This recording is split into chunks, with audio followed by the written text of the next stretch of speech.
Hello and welcome back to another video, and today we are finally here with MotoGP 21. Apologies for how late this video is coming out, it's actually not my fault. MotoGP 21 was not playable on Steam until around 5 PM, so that's why the video is out quite late, but we'll get straight into this then. So first of all, it wants me to create my rider. I will just quickly skip this, and I'll see you down in the menu. So here we are then in the main menu of MotoGP 21.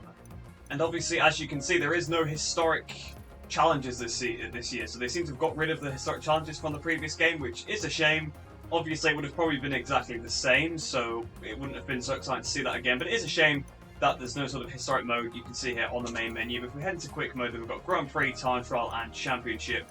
So I think the first thing to do probably is to head into a Time Trial, because I just want to get an idea of the physics. I want to see I want to record my first live reactions to it, so let's go in and pick a bike. I think I'll pick the Yamaha because I always go with the Yamaha. It's just my bike of choice, to be honest. I always prefer to go with the Yamaha when possible.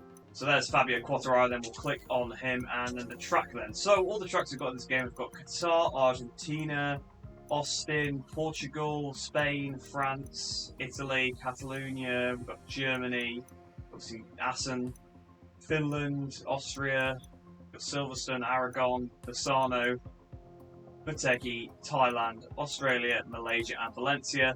And then on the historic tracks, we've got Brno, because of course that's dropped off the calendar for this season. We've got Donington Park and Laguna Seca, as we always do with historic tracks. But it's nice to have a new addition to the historic tracks. Obviously, it's quite a modern circuit that it's only just dropped off the calendar this year, but it isn't still nice to have another one. So I think I will head into Time Trial at Malaysia. That's just my go-to track for Time Trial. And we'll go through and set the settings here, then so we'll go Pro, obviously turn off all the assists. So we've got all the assists turned off here, then we're on Pro as well. This is apparently a custom setting, but I've got everything turned off, including the automatic gearbox. So then, time to head down onto the track for my first laps on MotoGP 21. This is going to be really, really awesome. I want to see what the physics are like. I hope they are improved. So here we are in the garage, obviously the factory Yamaha garage here, with Fabio Quartararo. Head straight out onto the circuit. We'll do a flying start. And we'll head straight into this. Diving in at the deep end, of course, no assists or anything like that. I never use the assists in any of the games, but of course not played this game at all yet, so it'll be interesting to see how I get on straight away. We've got 5 levels of traction control, anti-wheelie engine braking, we've got 3 levels of power. As we go down to also last corner, big stoppie, so the stoppies actually slightly easier to do than last year, so we'll quickly restart that flying lap. That didn't go too well into that first corner. Probably should have braked a little bit early, but I was quickly changing a setting. And as you can see, it's actually just changed the traction control level to 3, anti-wheelie to 4, engine braking to 4, so that's weird. It's just changed all my settings down. And that's now changed them back up to 5, so I'm not sure what that was all about, but we'll brake nice and early then for the last corner this time. I don't have great feedback through the triggers, not going to lie, and again I've gone off at the last corner. I'm not making myself out to be very good here. Right, I'm probably going to need a lap or 2 to get ready. Oh, and this is obviously the crashing. I actually didn't even think this would be a thing in Time Trial. I kind of assumed you'd just respawn in Time Trial, but we actually get to pick up his bike now, so we get to see this for the very first time. Although, of course, we've seen it before in previous gameplay, but I finally actually get to do it, which is nice and fun. Pick up the bike, get back going again. I can see that's going to be extremely frustrating, though, if you do crash in a race. That's obviously a very, very long time to be on the ground, as it should be.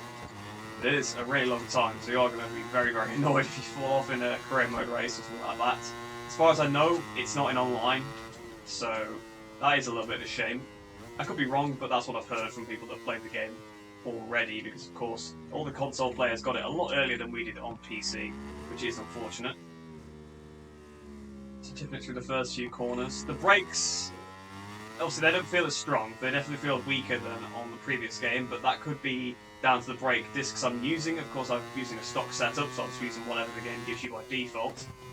And of course the temperatures themselves won't be quite up to temperature. Really wide through turn 4 there. I actually thought I was going to get that corner right. I braked so early for it, turned in. The bike just didn't want to turn whatsoever. It's going to take a few laps to get used to this, that's for sure.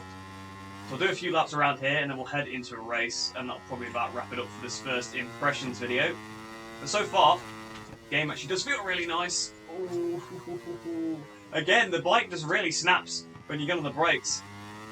I'm just in that MotoGP 20 braking mindset. I need to bring all my brake zones forward by quite a lot. then you can obviously start to push them further back again and actually go through the game cycle. But at first, you always need to push your braking turns back a little bit when you get used to the way the braking works. But graphically, the game actually looks great. It seems actually quite a big step, a bit more than I was expecting from the pre-release gameplay and screenshots and stuff. But the lighting seems to have taken a big step forward. Just looks a lot more realistic, and I think that's where games kind of fall down a lot, is the lighting. Like, the graphics always look really good textures in not most games, but I think a lot of games kind of fall short on the lighting, and that's how you know it's a game. But honestly, the lighting actually looks really good in this game so far. But we finally made it around a few corners without falling off, so that was pretty good. So again, we'll slam on the brakes nice and early for the last corner. Do bear in mind, of course, if you're watching this a few months down the line, this is literally the first few laps I'm doing on the game. I feel like an absolute noob going off all the time. But as you guys know, if you've watched me before, I'm not usually like that. I'm usually pretty on it with the pace, but of course it's going to take a while. 209.7, actually, probably not as bad as I was expecting it to be on that very first lap. The times, I think, are pretty similar to last year from the little bits of gameplay I have seen from other people that got the game at midnight. But I'll keep going around for a couple laps, and then I'll probably just sort of show a lap, you know, with me being quiet so you can hear the engine sounds, then we'll head into a race.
So unfortunately, not quite a valid lap there. I did go off a little bit at a couple of the corners, but it's about as close as I'm going to get in quite a short time here. So from that first little session, I can tell you that the bike definitely feels like it's got a lot more weight to it on the weight transfer. When you flip the bike from one side to another, it's much more difficult to do so than it was on MotoGP 20. It takes longer to do. The bike definitely feels like it's got some more weight to it. The rear brake is much weaker than in MotoGP 20. So you actually have to rely on the front brake a little bit more than you perhaps did on that game, because of course there was the massive stoppies on MotoGP 20. So I used to use the rear brake quite a lot to try and counteract that, but the rear brake isn't very strong in this game, so you definitely need to brake a little bit earlier, and you definitely need to focus a lot on the front brake. You can't just stop the bike a lot in the corner with the rear brake like you could on MotoGP 20. But that's the main differences. A lot of the physics do feel quite similar, but those are the main two. The fact the bike feels quite heavy, so the shifting from side to side and actually turning into long corners is a bit more difficult than on the previous game, and then the brakes as well. So what we'll do now, we'll head into a quick little race. I'll do it around a short track to not take too long. So I'll see you down the grid there, and hopefully we can have a good race with the AI. So then, it actually seems like this year it picks the medium tyre by default, because I actually noticed whilst I was doing time trial that I was on the medium tyre. And in the race here as well, it's also put me on the mediums by default, which to be honest, makes more sense as we're going in the middle. We got Rossi then down here in 15th. I feel like this little cutscene bit's been improved as well. So it is actually nice to see there actually is some decent improvements on the graphics, which is quite shocking considering it's a yearly game franchise. I don't tend to expect those kind of things, but it's nice to see that it is there anyway. So we're playing as Jorge Martin in this one. We've only got the AI on 80%, so they are very, very low. But considering how awful I just was at Sepang, I didn't want to go too high. So we'll get this race started then. Like medium. Just get this little cutscene and get something the same. So we've got to make sure we don't jump the start and get a long lap penalty, that's for sure. The lights on, away we go then. We've got an achievement there, pedal to the metal. So that's an achievement then for doing a start with the clutch, I'm guessing. So we brake for the first corner, then I'm going to brake around about where the AI brake, because I guess they actually know what they're doing. So I've gone very wide to the first corner. I was going to say, I hope they don't get a warning for that, because obviously I lost a lot of time. Down towards the second corner there, you can see Binder just in front of us there, Savadori trying to go around the outside, we've got Lequona just in front of us as well. And to be honest, AI, even on... Oh, that was a track limits warning, and it was also an almost crash on the curb, so it seems like the very, very aggressive curbs, they were actually toned down quite a bit in MotoGP 20, I thought, the curbs. Oh, big crash! Is that Alex Marquez? Yes, I think it is. So Alex Marquez has hit the deck then. Down the straight towards the Dani Pedrosa corner. I want to try and make up some time to the AI, so they've all gone over to the right-hand side, which I think they do in real life, but to be honest, it doesn't seem worth it in the game, because obviously they do that to avoid the wheelie in real life, whereas in the game there wasn't really any wheelie for any of those AI, so they didn't need to do that particularly. But yeah, actually I'm struggling to keep up with them a little bit, which is quite embarrassing, considering they're on such a low difficulty. Of course it is the first day, and I'm keeping it on the track, that's the most important thing for me, to be honest.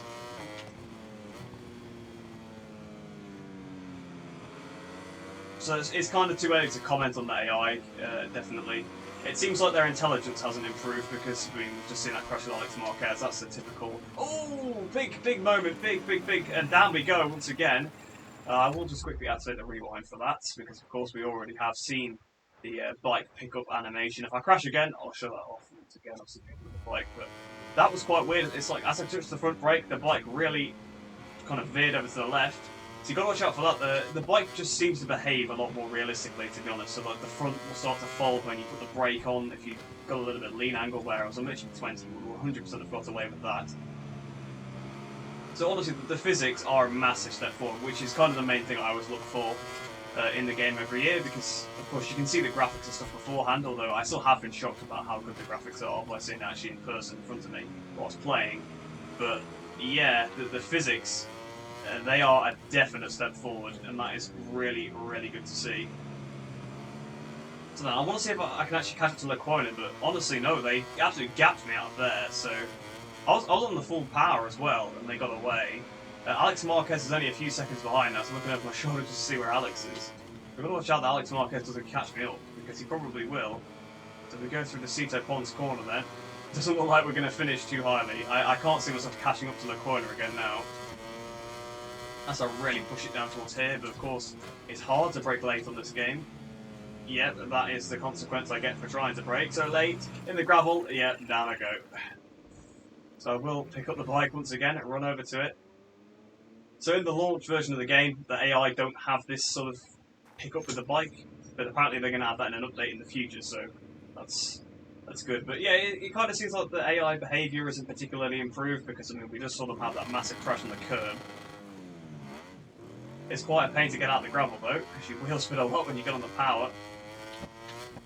So yeah, overall the physics are good. They're definitely good. I know I'm not playing the game very well, but of course I've just hopped on it for the first time and I'm crashing quite a bit. But main things I've noticed are just the bike feels a lot more heavy, it's a bit more skittish, like it's reacting to direction changes as well. So obviously we saw on that first lap I went off at a couple of corners towards the end.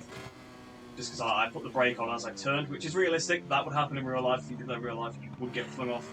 You know, the front would fold, and that's the only reason why I didn't crash straight away was because I released the brake when the front folded.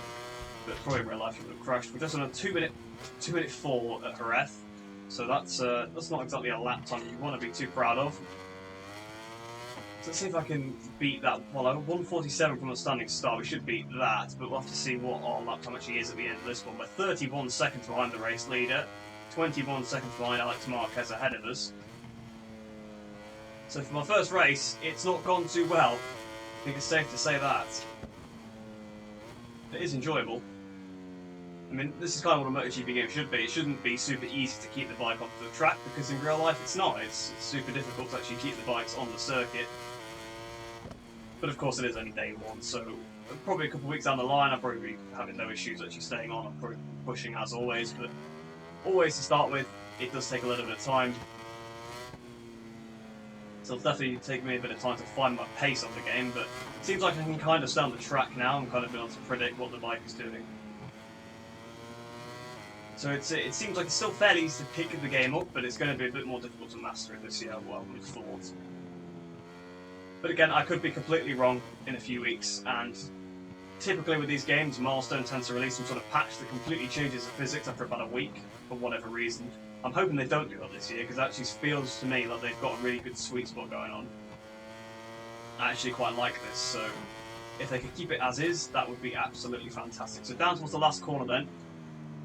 We are 2 seconds under that lap currently, so it's going to be a 1:45 at this rate.